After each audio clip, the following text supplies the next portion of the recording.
Estamos en otra emisión de Política y Trabajo, hoy una emisión especial teniendo en cuenta la actual coyuntura que nos deriva indefectiblemente a poner el foco en el ámbito político a partir de lo que implica el fallo de la Corte Suprema de Justicia que proscribe a Cristina Fernández de Kirchner. Le damos la bienvenida a nuestro compañero Juan Manuel Martínez Chas. Juan, como hombre de la justicia, entendiendo que uno decide ser abogado porque cree precisamente en alguna manera en la justicia, ¿qué, qué sentís? ¿Cómo tomas este tipo de acontecimientos que hacen a que gran parte del conjunto social después termine desconfiando propiamente del sistema judicial? Sí, gracias, Gustavo. Con una gran decepción y una gran preocupación, ¿no? Decepción porque, como vos bien decís, los principios generales del derecho, el debido proceso, la separación de poderes, la división de poderes, forman parte del saber inicial, no solo de los estudiantes de derecho, sino de todo ciudadano en una democracia, ¿no? Y preocupación justamente porque no es de ahora, pero desde un tiempo a esta parte, y lamentablemente hubo un correlato en la historia argentina en los últimos tiempos, se ha utilizado a la justicia, a algunos sectores de la justicia, en este caso al máximo tribunal de la nación, como una escribanía para saciar los intereses de unos pocos y fundamentalmente para tratar de moldear una democracia de baja intensidad. Una democracia de baja intensidad donde no todas las libertades no todas las libertades están garantizadas, Ujú.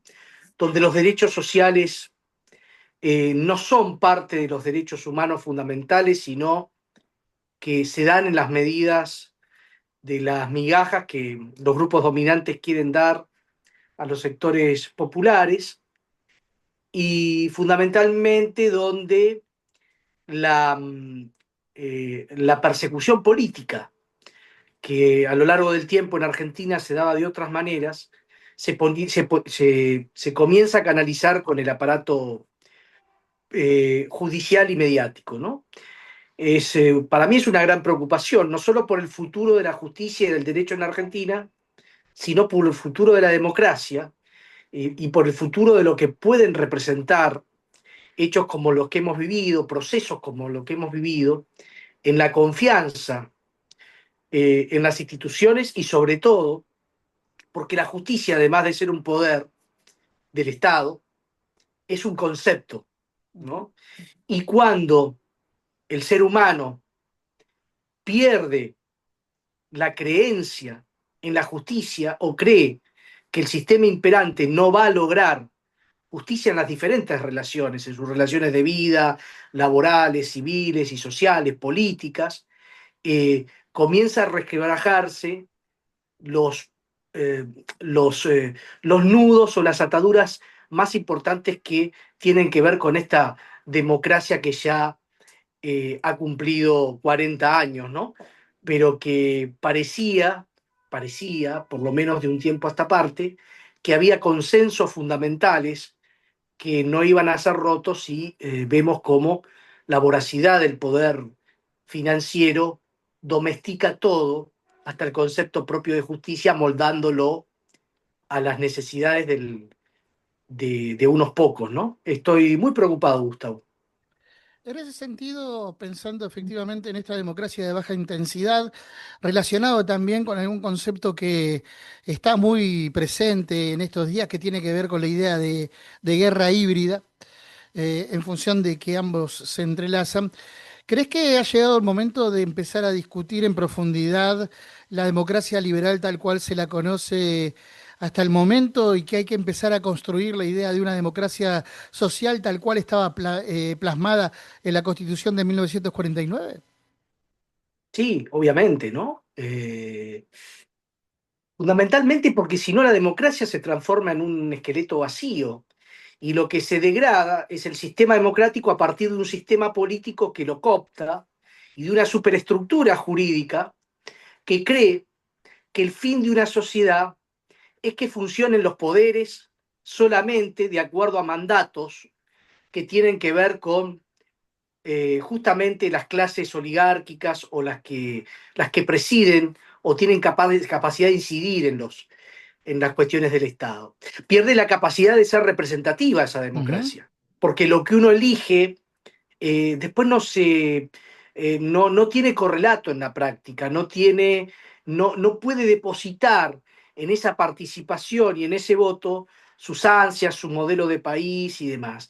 Y además porque una democracia viva es aquella que su estructura jurídica permita la felicidad de los ciudadanos y permita la felicidad del pueblo, la posibilidad de crecer, la posibilidad de construir lazos comunitarios, la posibilidad de eh, reconocer a los representantes como parte de esa sociedad y a los grupos que integran la sociedad con sus derechos propios, ¿no? Se pierde el concepto que hablamos muchas veces contigo de pueblo, ¿no? El concepto que evidentemente hace que la democracia sea un concepto dinámico. Esto pone, obviamente, es una manifestación más de la decadencia del Estado liberal burgués, como ya lo planteó hace más de 50 años o casi 50 años Arturo Sampay, que fue Ujú. el precursor, la pluma o una de las plumas de la Constitución de 1949. Yo creo que esto hay que procesarlo con mucha atención porque, digamos, los procesos históricos y políticos pueden ser conducidos en tanto y en cuanto representen a esas mayorías. Y si no representan a esas mayorías, o si uno entiende que que la Constitución Nacional, que el sistema democrático, que la división de poderes no sirven para cambiarle la vida a la gente, no sirve para llevar a cabo ese ideal de justicia, bueno, ese sistema está en crisis y ese sistema va a tender a ser reemplazado, digamos, por la movilización, por el debate, y esperemos que apostamos a que sea a partir de una reforma profunda de la Constitución Nacional que dé cuenta de estas nuevas herramientas, de esta nueva conceptualización del pueblo, porque si no, las otras miradas nos conducen a una sociedad con mucha violencia política, que es hoy lo que lamentablemente se está dando en muchos discursos que encontramos todos los días, que yo no sé cuál es el objetivo que Ujú. persiguen, ¿no? El objetivo que persiguen es, no sé, generar una situación de caos o de ruptura social tan grande que sea imposible hasta reconstruir los mínimos lazos comunitarios. Pero yo creo que sí, una reforma de la Constitución que dé cuenta de verdadera representatividad, no solo para los sectores políticos, no solo para la justicia, no solo para el Parlamento, sino para las fuerzas vivas de una sociedad que las grandes constituciones que funcionaron en el mundo las reconocieron, pero fíjate que en nuestra Constitución Nacional hay algunos aspectos que tienen que ver con reconocer el tema de usuarios y consumidores, algo más tenuemente con relación a las poblaciones originarias, pero no hay un reconocimiento expreso del sindicato, de los espacios de participación del, de la producción y el trabajo, digamos, no hay herramientas que asienten a esa democracia sobre un concepto comunitario y como vos decís, venimos trabajando en una rémora de una constitución de 1853 que no existe más. ¿Qué crees precisamente que no se reformó la Constitución cuando hubo poder para hacerlo? Porque en las últimas horas escuchamos también a Cristina Fernández de Kirchner hablar de que Argentina necesita una reforma constitucional. Entonces, la pregunta era ahí, bueno, ¿y por qué no se hizo cuando se ejercía el poder también, ¿no? Puede ser que no haya habido en ese momento suficiente decisión política. ¿M? Creo que tampoco no tuvimos en este último periodo del 83 a la fecha un debate serio. Sí, en realidad tuvimos una reforma constitucional en 1994, pero lo único que hizo es establecer la reelección del presidente y algunos aspectos digamos, de la parte orgánica de la Constitución eh, que son, que son importantes. Tienen que ver justamente con darse cuenta de que de que además esto tenía que ver con la importancia de la perseverancia de la democracia como, como herramienta fundamental. Quizá también, por otro lado, los actores sociales no hemos asumido esa, esa manda de la hora y siempre se necesita para estas cuestiones, como sucedió en 1949, un, digamos, un consenso social muy amplio y que esa constitución exprese un modelo político. Entonces, si vos no tenés un modelo político y social en marcha que resulte claro y que deba reconocerse como, como un efecto de alguna manera de la adecuación de la Constitución Nacional, evidentemente no se generaron los espacios de debate y de concientización para que se dé eso, ¿no? ¿Crees que este tipo de funcionalidad que tiene esta democracia también permite avanzar sobre los derechos laborales? Digo, la pregunta parece inocente en el ámbito en que estamos, pero vale decirlo porque se conocieron datos de la OIT en torno a lo que implica el trabajo infantil. Y las cifras siguen siendo muy altas, a pesar de que hay a nivel global un descenso marcado. Pero como siempre, regiones como África y América Latina son las más vulnerables sobre esto. Y Argentina está viviendo un proceso retardatario o de retraso, donde se pretende volver a un estado ya colonial con lo que ello implica, ¿no? Porque tampoco lo estamos discutiendo de una manera profunda esto, pero Argentina está en una posición no solamente de dependencia, sino de subordinación total contra el capital financiero, lo que implica un avance del precariato a nivel general en la República Argentina. Estos datos, este entrelazamiento, hablan de que esta democracia de baja intensidad, como la llamaste vos, una democracia liberal, implica un crecimiento del capital y una pérdida de bienestar social para el conjunto de la población. Sí, bueno, esto tiene que ver justamente con lo que veníamos hablando recién, ¿no? Por supuesto, no es un fenómeno solamente nacional, ¿no? Eh, han variado las condiciones políticas y económicas y la correlación de fuerzas que daban sustento digamos, a la pax capitalista de salida a la Segunda Guerra Mundial. ¿Mm? Evidentemente hubo avance en los sectores financieros y concentrados para desequilibrar esa suerte de esquema de pesos y contrapesos que permitía que este sistema de alguna manera tuviera algunos anticuerpos que pudieran, digamos, eliminar los aspectos más extremos de la violencia social o de la explotación laboral y demás.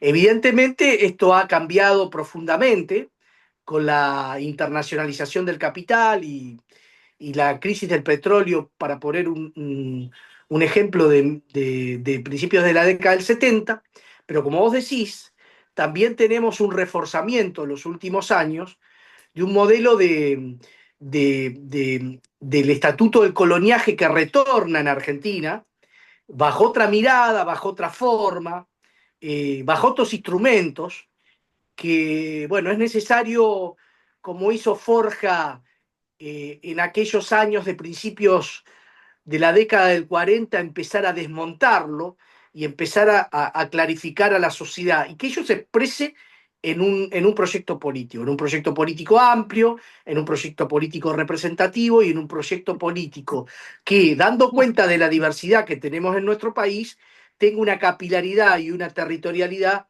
que el campo nacional y popular ha perdido en los últimos tiempos y que y que trajo como consecuencia los avances de este tipo de políticas desintegradoras, ¿no? Porque lo que yo creo que está en peligro es la integridad nacional, tal como se pensó a comienzos del proceso que diera origen al nacimiento de nuestra patria, ¿no?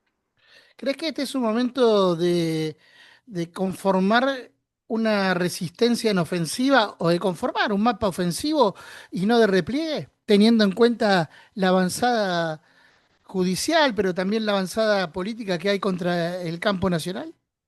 Sí, yo creo que estamos en un momento que comienza a darse una ofensiva, pero es una ofensiva que tiene que ver justamente para resguardar los derechos y resguardar este, este, este, este, mm, este esquema que yo te planteaba recién de pesos y contrapesos, este esquema de justicia y de equidad que evidentemente el sistema político imperante, el sistema económico imperante que no dialoga con la producción y el trabajo, que solo es es una extensión del modelo de las finanzas para que el dinero produzca dinero y no que produzca bienes y servicios y la posibilidad de mayor bienestar para la población, para el pueblo, para los ciudadanos. Pero también a esto, como vos decís, tenemos que dotarlo también de un carácter ofensivo que tiene que ver justamente con no con una cuestión táctica, sino con una cuestión que tenga que ver justamente con el diseño de una sociedad que empiece a dar respuesta a todas estas cosas. Y fundamentalmente que tenga en cuenta ese tema espiritual, ¿m? Que muchas veces no se trabaja desde el punto de vista político, que son los lazos comunitarios y los lazos patrióticos, ¿no? Alguien dijo hace mucho tiempo que necesitamos más actitudes patrióticas en Ujú. estos momentos. Y eso, bueno, es una necesidad de la hora que tendremos que llevar a cabo, pero veo que hay un movimiento en ese sentido, Gustavo. ¿No es necesario para ello también romper con ese esquema contractualista que propone este tipo de democracias? Sí, sí, yo creo que hay que, por eso, cuando planteamos el tema de analizar los esquemas representativos, de analizar una reforma de la Constitución y demás, justamente se, se, se plantea salir de ese esquema contractualista y darle más atención a la soberanía popular, ¿no? Y me parece que en ese sentido ese es el eje del debate hoy, ¿no? La pelota tiene que volver al pueblo. Me parece que esa es la síntesis de lo que tenemos que hacer y la superestructura política, jurídica, social tiene que estar en línea con esa concepción. Juan Manuel, nos vamos a estar reencontrando la semana que viene, Dios mediante, para una nueva emisión de Política y Trabajo aquí en AGN Prensa. Gracias y será hasta la próxima. Gracias, Gustavo. Hasta la próxima semana.